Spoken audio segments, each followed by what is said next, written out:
content through Blackboard. But my question is still, I don't quite understand why California couldn't provide its own platform for its own teachers.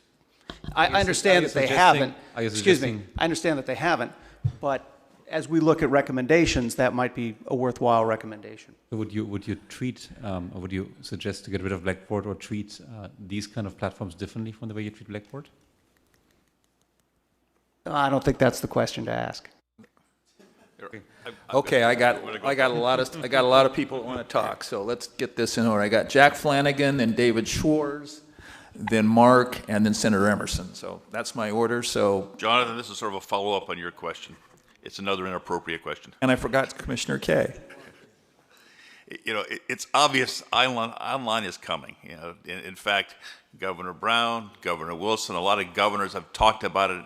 We've been goofing around with it now for 15 years, and yet we're like stuck in the mud. We're basically just sort of creeping along. I guess the question is, where are the big hurdles on this? Is it the university administration? Is it the faculty senate? Is it the public employee unions?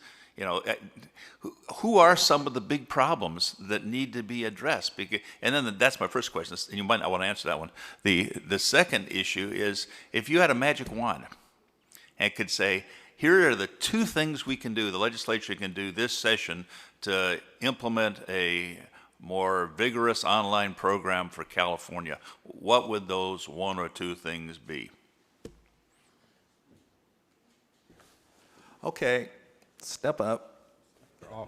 All great questions. I think, obviously, the holding point from our vantage point at the foundation is that those entities or those folks that hold the power of the credit control the destiny of at least a newer type of online. So if the institutions themselves will not work out agreements, I think Daphne said, let me rephrase it, working with providers to provide, you know, faculty-led credits put on a platform that allows for scale.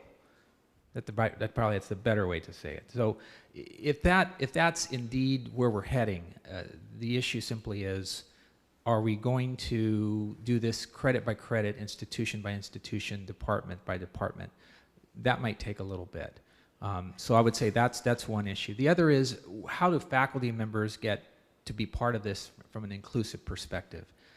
If faculty members are allowed to add content, to build upon, to work with providers, then I think as faculty members begin to get used to these platforms as one other delivery mechanism for their students, then I think that's a part of moving this forward. The last part is really this financial aid piece that was mentioned right at the very beginning.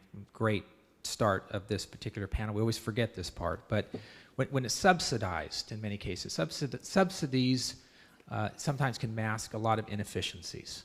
And so when we are subsidizing something that is costed with lots of overhead, there's very little competition.